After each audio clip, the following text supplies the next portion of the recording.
is enough. I want the world to be the best place for my children. You are not alone. We need renegades to be part of this movement, and they're the ones that are going to change the world. Welcome back to Renegade Radio, the podcast dedicated to the dissenters of the status quo, bringing you the mindset and strategies to build a healthier, happier, and stronger family, the Renegade way. It's so important to be a renegade. Welcome back to Renegade Radio. This is Dr. Todd Gignac, your host, and today, gang, I'm really excited to bring you good friend and mentor, Dr. Steve Hoffman. His accomplishments in both the health fields and business arena are impressive, to say the least, and a long list of accolades, which are too long to get into in this brief intro. But I will tell you that with Dr. Steve's numerous accomplishments, degrees, awards to his credit, he has created a vehicle to accomplish his long-standing professional ambition. Dr. Stephen's burning desire is to bring the message of wellness to the public and to foster a new level of understanding about health and well-being that will, in all likelihood, be viewed as a turning point in the sought-after paradigm shift that will change how we all view health. Dr. Steve is a master communicator and storyteller. You're going to love what he has to share with you today. And without further ado, here's Dr. Steve. So, Dr. Steve, what's up? Well, I'm up, you're up, and hopefully our listeners are up, or your listeners anyway. So, well, thank you. Well, listen, Dr. Steve, I've told our listeners a little bit about you. Would you mind telling us a little bit more, kind of who you are as a person and how you became a leader in the health and wellness industry and a teacher, kind of how you became Dr. Stephen Hoffman you are today? Well, it's a great question. And before I even answer that, thank you for inviting me to do this with you. And I hope it has great value, not only for you, but for the people who are listening. What about me as a person? Well, I've been hanging around this planet for 65 years now. And the thing that's changed my life the most in the recent past is I became a grandfather 3 years ago. And that changed my perspective on everything. But what about me?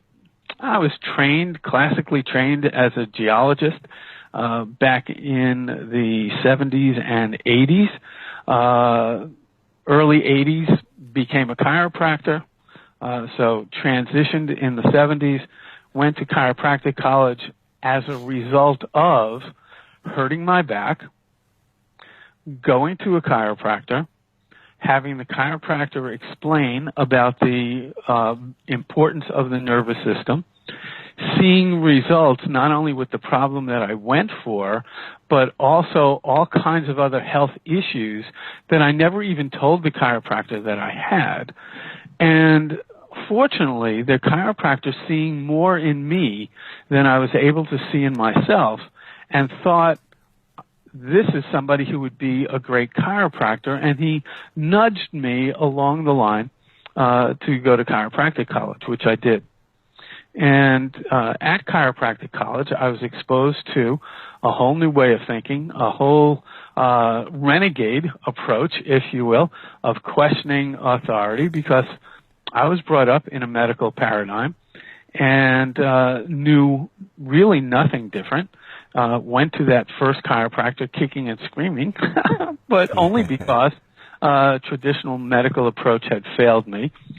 And, man, I was taken under the wing of a number of leaders in the profession way back then. And ultimately went back and practiced with the doctor who had sent me to school. And the result of that was an opportunity to see in others what I had seen in myself, people showing up with all kinds of health issues, not just pain syndromes, and having their health issues resolved without drugs, without surgery, in many cases the patients on their own discontinuing some of the medication that they were on and having them still get well. That was when that ship sailed, we burnt the bridges. We weren't going back. And it's been a fun ride ever since. It's been an opportunity to recognize and realize something that I think is appropriate to share here. I didn't know what chiropractic brought to the table for me. And in practice, I heard over and over and over again, well, I just didn't know. I had no idea that chiropractic could be good for this or good for that. I had no idea of bringing my kids to a chiropractor so that they could grow up healthier now and for the rest of their lives. So that they just didn't know, just like I didn't know. And really, that's something that I think we can help the public understand, that the way we've all been brought up to think is just one way to think. Yeah. And one way to think. Yeah. And so that's a little about me. Had a large family-oriented practice in Michigan for 15 years. Administered a health center in California for a number of years, and then developed a chiropractic technique that's been taught all over the world for the last 20 years.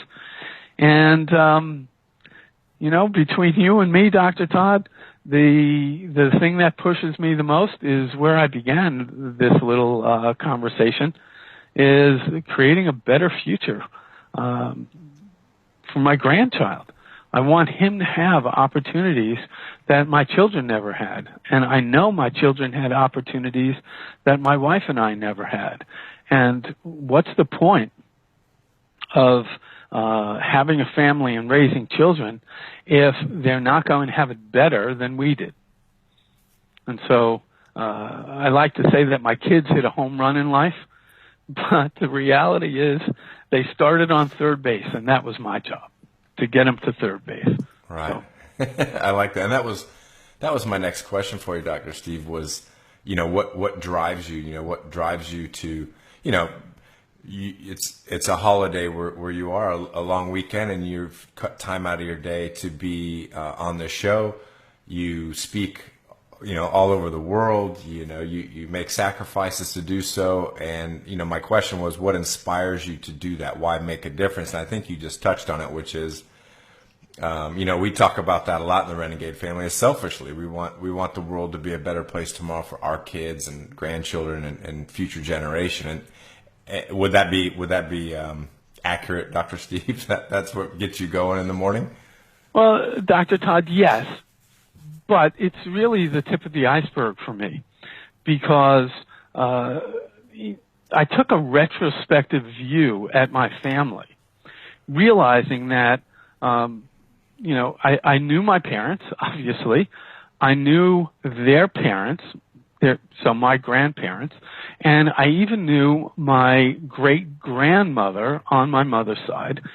And at the same time, looking forwards, I have my children. I have a grandchild at this point, and God willing, I'll have grandchildren that I will know and be able to play with. And when I say play with, I don't mean sitting in a corner drooling on myself while they play with me. I mean actually playing with them. And so most people, I think, sit at a pivot point of at least 6 or 7 generations that they could look at, looking backwards and forwards. And I tell you this because my great-grandmother was an enigma. We just didn't understand great-grandma, especially after she passed away. She lived to be about 94 years old. I was a teenager when she passed away, so I knew about her for a good piece of my life. And I never recall her being sick. I never recall her being upset. I recall the last 6 months of her life, her utilizing a cane as her legs swelled up, as her kidneys began failing, and then she was gone. She was gone. I never saw her sick. She was always able. She was always clear-headed. She was always bright. And that in and of itself, I'm sure a lot of people have that in their lives and in their families. The problem is, one of her daughters, my grandmother, died of a stroke in her 40s. And her husband, my grandfather, died of a stroke in his 60s. Their son, my uncle, died of a stroke in his 50s. Not looking too good here. Okay?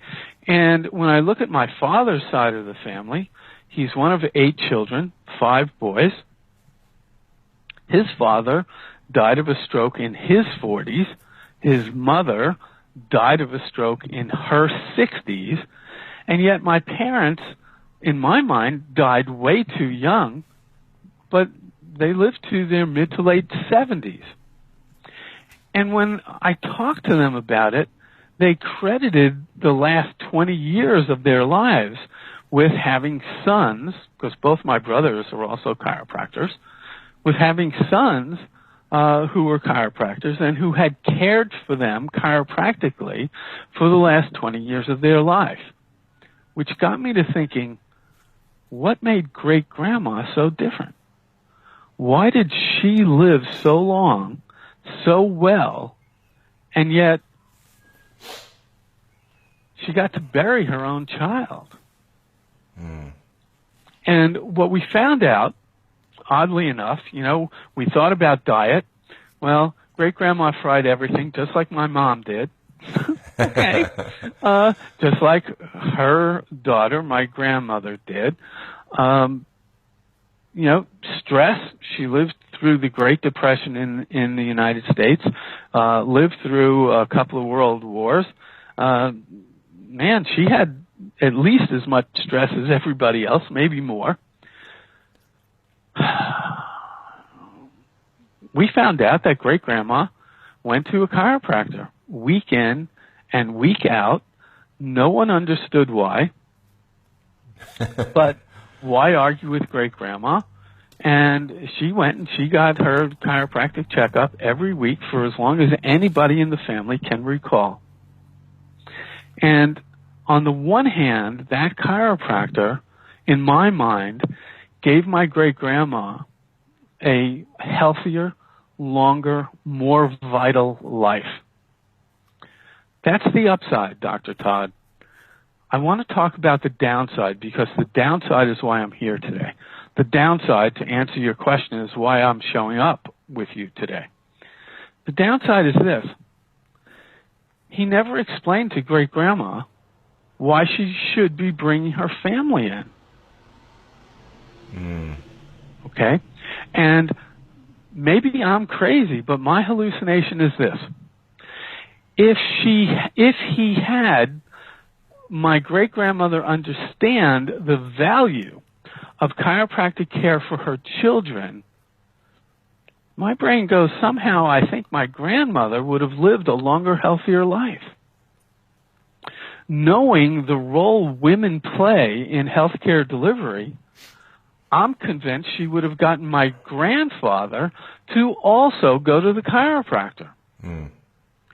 Which means my mom and her brother would have been brought up in a chiropractic household rather than a medical household. In my mind, my uncle would have lived a longer, healthier life. My mother would have lived a longer, healthier life. I'm certain she would have convinced my father to also go to the chiropractor. And he would have lived a longer, healthier life. And instead of me receiving my first chiropractic adjustment at the age of 25, I would have been a second-generation chiropractic kid. There's no way to know how much more potential I would be able to express today as a human being if that were the case. But it goes further, because I started this conversation looking forward a number of generations. See, my son really would have been third generation instead of first generation. My grandson would have been fourth generation instead of second generation. And as a parent, I wanted my children to express more of their potential as human beings than I ever had the opportunity to express. And I want my grandson to express even more of that potential than my children were able to express. And we see it. We see it, Dr. Todd. So here's the thought behind that long family story. What if my great-grandmother's chiropractor had been able to have my great-grandmother understand the value of bringing her children in for chiropractic care when they were still children? He would have had a positive impact, a positive influence, not only on my great-grandmother, but on her children, their spouses, their children, their spouses, and their children, and their spouses. You see, it's a snowball effect, okay, or a ripple effect. You know, his act of omission will negatively impact my family tree for generations to come. Wow. An act of commission would also impact my family tree for generations to come, but in a positive way. So that's why I'm showing up here today. Wow.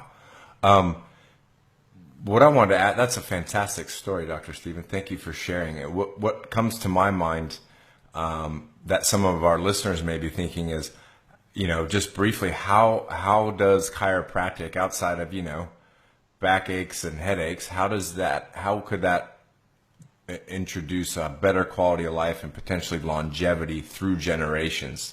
I'm thinking some of our listeners might not understand how that would be. Can you briefly explain that a little bit? It's a great question, and I'll give you as brief an answer as I can, but it involves a story. And so a number of years ago, I sat for a life insurance physical. I was taking out $3.2 million of life insurance, and it's whole life insurance in the U.S., so they know they're going to pay. And that means two things. One, the premiums are going to be very expensive, and two, the insurance company wants to make sure I'm not going to die in the near future. So they sent a registered nurse to my house to do a complete physical on me. And it's early in the morning. She's taking my pulse. And as she's taking my pulse, she looks at me and goes, "So what medication are you on?" I go, "None." She goes, "Really?" I go, "Yeah." She goes, "Okay." And then she starts taking my blood pressure, and she takes my blood pressure and goes, "Seriously, you're not on any medication?" I go, "No." And she says, "Not even aspirin?" I go, "Well, I did have an aspirin 35 years ago or so." And I go, "Why are you asking me questions like this?" She goes, "Let me ask you two more questions, then I'll answer your question. When you stand up, do you get dizzy?" "No." "Are you easily fatigued?" "No." "And now, why are you asking?" She goes, "Look, Steve, when we filled out the paperwork, you listed walking on the beach with your wife as exercise. You admit to me that you have a high-stress job working with doctors. And at the time, I was clinically obese." She goes, "You have the vitals of a 20-year-old. How do you do that?" I go, "What do you mean?" She goes, "Well, your resting heart rate is 60, and your blood pressure is 106/66. And at the age of 60 years old, we never find that in anybody, not even when they're on medication. You've got the vitals of not just a 20-year-old, of a 20-year-old athlete. How do you do that?" And I said, "Well, I've been under wellness chiropractic care, today what we would call health developmental care, for the last 30 years. And she says, "Well, you know, you didn't mention in your paperwork that you have a back problem. I said, I don't have a back problem. I receive chiropractic care so that my brain and nervous system function more efficiently. The result of that is a body that functions more efficiently, and you just proved it. Beautiful. Okay? So I hope that answers the question that you were asking me about what good is it, for generations to come, for longevity, for health and health development. I see what we do as helping people functionally evolve to higher and higher levels. That's what I see we do. Brilliant. Thank you, Dr. Steve. I think that if nothing else, I'm hoping our listeners, if they don't already have a wellness, if you will, or health development chiropractor, that they're thinking they should, wink, wink, investigate. Hello. Dr. Steve, in the show, I like to ask our guests, what was your renegade moment? Have you had a pivot point at some point in your life when the lights turned on? I'm sure you've had more than one, but one stick out where, you just had a moment where, oh my gosh, I need to do things differently. I need to think differently. I need to go a different way. Do you have a moment like that? I have lots of them. Fortunately or unfortunately at my age, I have lots of them because my life has had lots of these pivot times or renegade moments. I like that. I think the one that's most germane here is, and I don't know if your listeners will be able to really understand this the way I know you and I understand it. But if I took 10 7-year-old children and put them in a room, and 5 of those children were second generation, or born within a chiropractic family philosophy, and 5 were medically oriented children, you could absolutely, positively pick out the chiropractic kids. They're visibly, palpably, tangibly different than the other kids. They look different. They have a tone about them. They have an aura about them that just screams health. And I think what your public will understand is you could just look at somebody and tell if they're sick or well. What I'm suggesting is if you put 2 kids next to one another and one of them is vibrant from the inside out, a chiropractic kid, versus manipulated from the outside in, which is what medicine attempts to do, even when it's doing it at its best, you can pick out the vibrant one from the manipulated one. When my children got into their early mid-teenage years, I saw that vibrant difference start to wear off my kids. And for me, I attributed it to them only ever having other medically oriented children in their lives, other medically oriented children for them to play with, as opposed to being able to have their little colleagues all be vibrant from the inside chiropractic kids. And so the pivot point for me was this. I wanted my children to go to chiropractic college, not because I needed them to become chiropractors, but because I wanted them ultimately to meet somebody who had been brought up in a chiropractic health development paradigm so that what they brought to the equation was equal to what my child brought to the equation, which would benefit my grandchild or grandchildren to come. And indeed, one of the happiest moments, this has nothing to do with your question, by the way, but this is what comes to mind. One of my happiest moments was at my grandson's first birthday party. Because when my children had their birthday parties as little ones, all of their other little playmates were, like I said, the just like I was when I was a baby. They were medically oriented. Not that the kids were, but their families were. At my grandson's first birthday party, there were 6 or 7 other little kids at his party, and I asked my son, where do these kids, how do you know these kids? Are they, play date kids? He goes, no, Dad, these are all practice members. You see, my son went to chiropractic college, met his future wife in chiropractic college, and that wish that I had came true. And one of the happiest, most validating days of my life was to realize that my grandson was growing up with other chiropractic kids. And as much as the public is going to listen to these podcasts, I hope chiropractors listen to them too. Okay, because I think there's a message here for everybody. I believe there is, and a powerful one at that. Thank you for sharing that, Dr. Stephen. And good on you. Your ultimate plan is working. So far. It's fantastic. Yeah. It's fantastic. Dr. Steve. Yeah. Here at TRF, ultimately our goal is to help, everyday families overcome challenges they may be having in their lives. And you've touched on some things, like hopefully they're thinking maybe I should be looking into a chiropractor on my healthcare team for my family, for sure. But beyond that is, we all have challenges in our life, be it a health, relationship, career.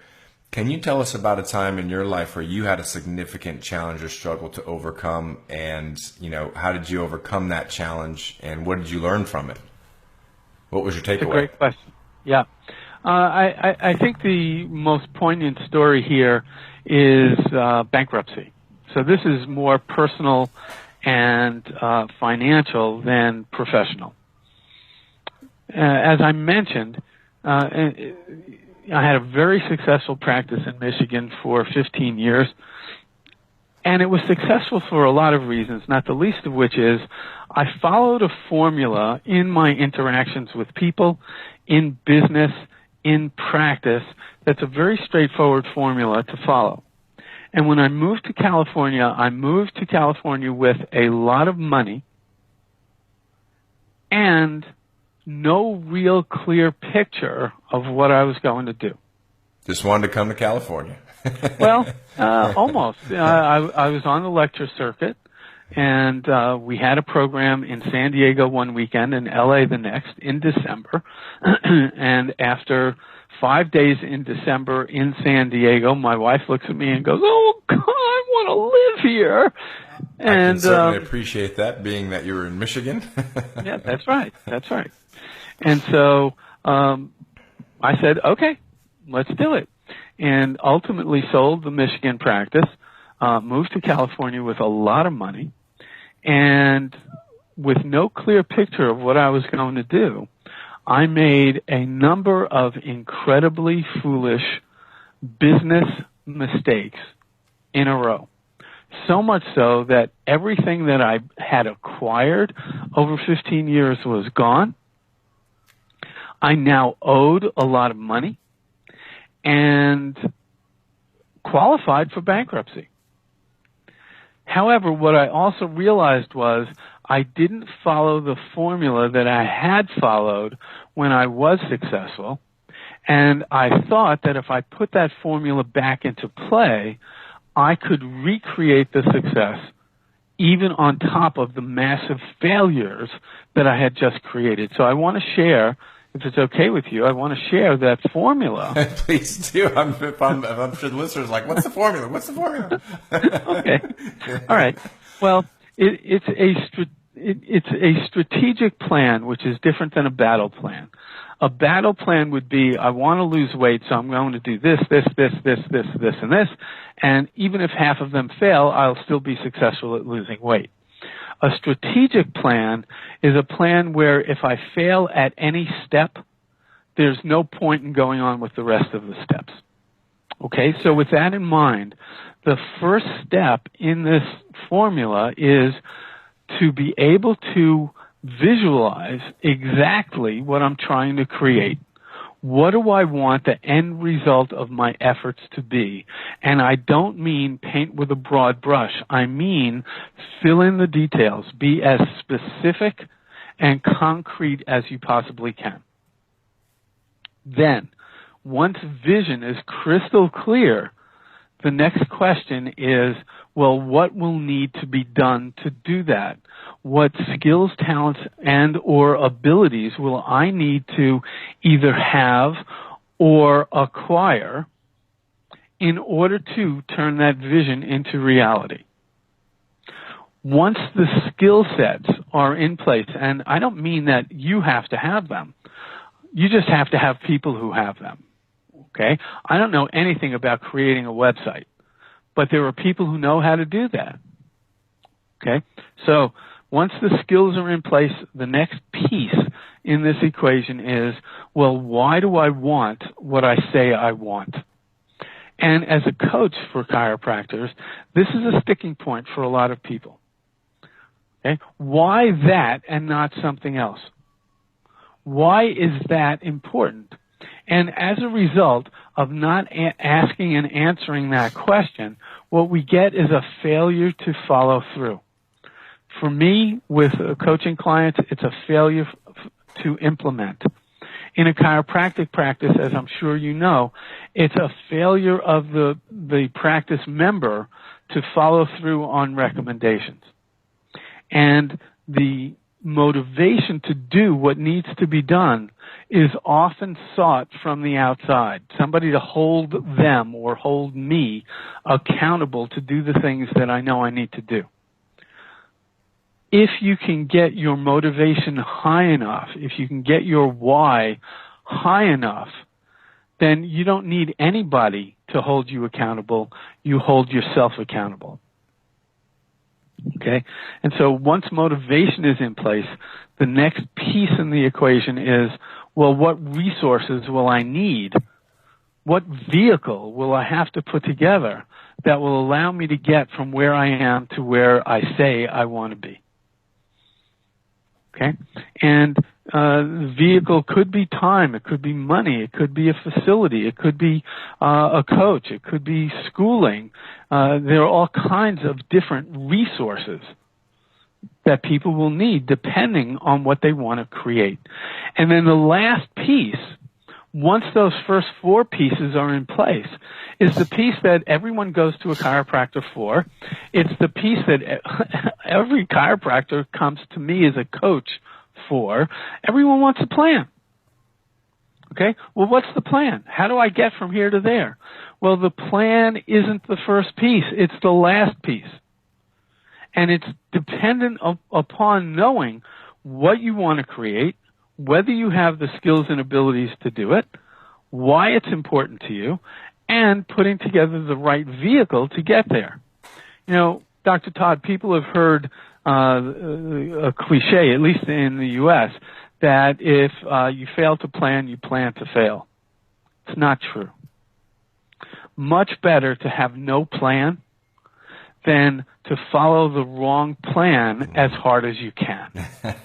Yeah, that's a recipe for disaster, isn't it? Right? So that's the formula. Vision, skills, motivation, resources, and planning in that order. And I was able to recreate the success that I had and then some. I was able to do it in a third the amount of time. And as a coach, I help my clients utilizing this formula. But quite honestly, I think it's important that chiropractors utilize that formula within their practices. What if a practice member or a patient had a clear picture of what they wanted to accomplish with you? That they knew what needed to be done, both on their side of the equation and yours, that would help them get there. Why there is so important, wherever there is. That one or both of you have the resources to measure their progress even in the absence of symptoms. And then an internal willingness and desire to follow the plan to get there. So Almost too simple. Hey, Dr. Steve? Well, that's the problem. Just like the chiropractic story, it's almost too simple. Okay, so we've got some pretty good takeaways here. Number one, listeners, find yourself a darn good chiropractor for you and your family. And number two, follow the strategic formula to create the life you say that you want. Would that be fair, Dr. Steve? Those are some two massive takeaways from today's talk. Go for it. Those are pearls, baby. Thank you. All right, Dr. Steve. A couple more questions.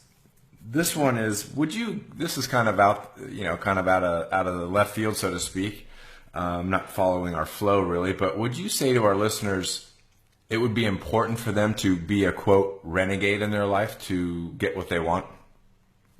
Health, happiness, prosperity, or can they just kind of do what everyone else is doing and think the way everyone else thinks? What do you reckon? I think renegade, obviously.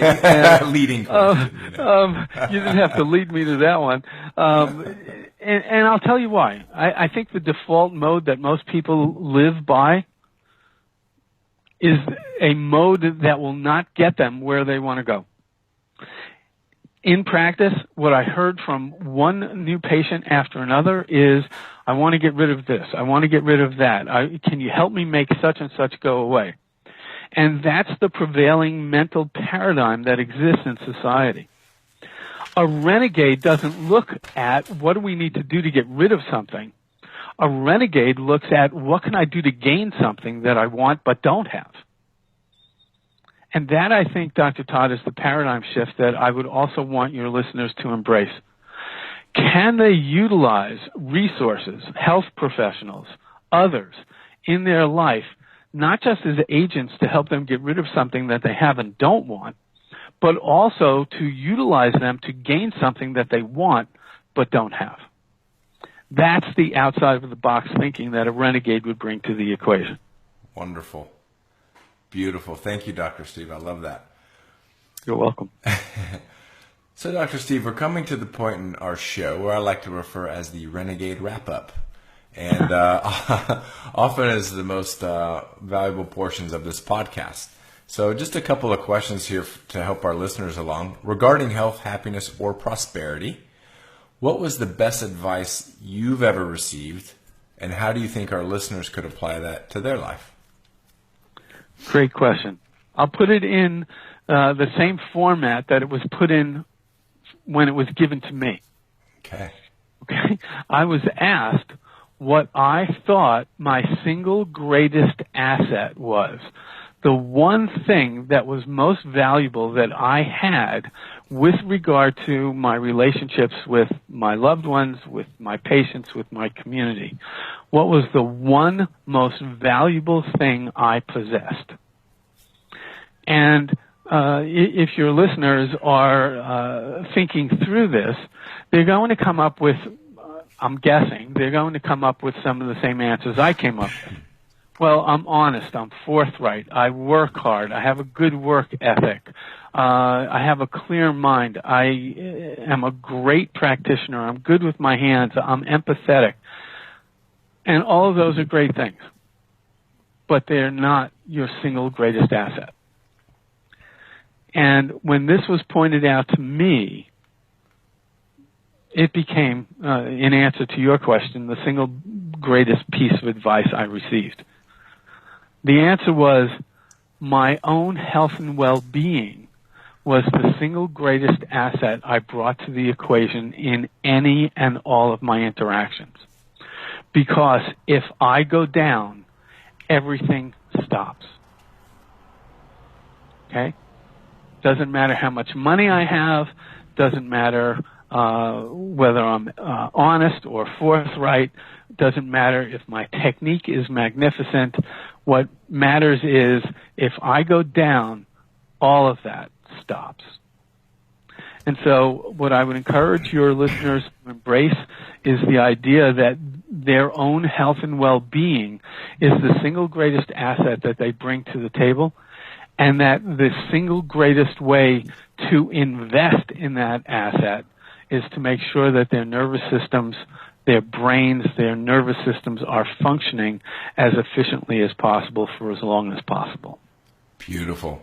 Well said, Dr. Steve. So again, one more very poignant reason, folks, to make sure you have a chiropractor looking after you and your family's spine and nervous system. Wonderfully said, Dr. Steve. Thank you. So one last thing here before we kind of wrap things up. In the same category, health, happiness, prosperity, is there an invaluable resource you might recommend to our listeners? Could be a book, could be another podcast, a website, program, a new habit, anything like that come to mind for you? Well, there are a couple of things, and for brevity's sake, if people will get in touch with me, I'm more than happy to send them information about neurofeedback. And that's a program that they can acquire and utilize on their own. What I want to share in this moment, though, is what the developer of chiropractic called the 4 most important words in the English language.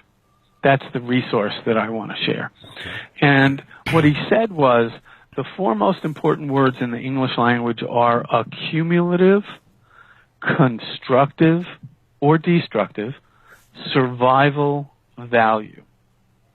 And what I want to add to that is everything that we think, say, do, everything that we put into our mouths, everything that comes out of our mouths either has a cumulative constructive or a cumulative destructive survival value, both for ourselves and for the people around us. I would encourage you to move off default mode, which is being unconscious about that, and be a renegade. Start being conscious about, is what I'm about to think, say, do, eat, is it going to have a cumulative constructive or a cumulative destructive value for myself and the people around me? Beautiful. I think that's the resource. That's something that people can take with them and always have it. They don't have to go find it anywhere. That's fantastic. And that's almost worth repeating. Can you say that one more time, Steve, just for our listeners to anchor it in? You bet. Everything that you think, say, or do, everything that you consume either has a cumulative constructive or a cumulative destructive survival value. There you go. And that's going to not only affect you, but affect everyone in your environment. Man, that's awesome. Be conscious. Be conscious. Wake up, folks. Wake up, renegades. There you go. We should change the name of the podcast. Wake up, renegades. All right, Dr. Steve. Wake up Wednesdays. Wake up Wednesdays. What's up? Wake up. More or less, Dave. Thank you so much, Dr. Steve. How can folks, be it our listeners, or maybe there's some chiropractors out there that might want to contact you? Is there a best way, email, website, etc.? Yeah, the single best way is simple email, and it's no dots. DrSteveHoffman, so Dr. Steve Hoffman, all one word, at sbcglobal.net. That's Stephen Barry Charlie Global.net.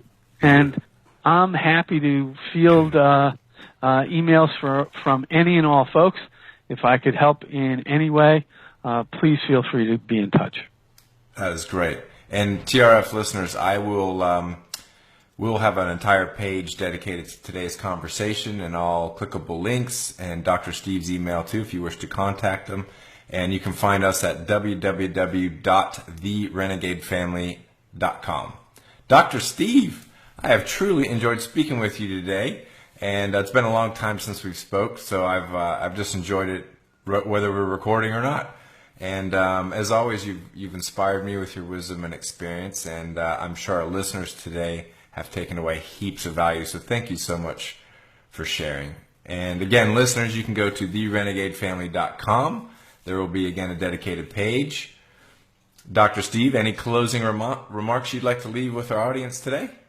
I just want to thank you, Dr. Todd, for having the vision of bringing messages like this to your listening public so that they can make conscious decisions about their health and well-being and their family's health and well-being in order to leave positive, constructive images, impacts on their life and their family tree.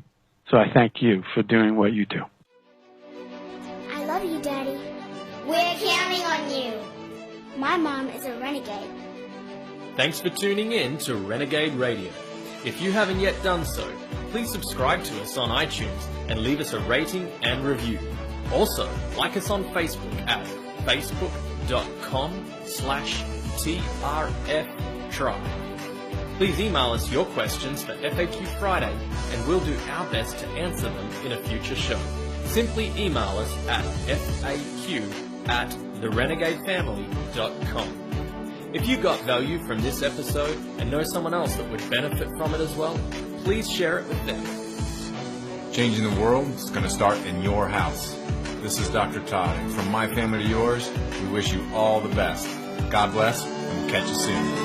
Renegades, man up!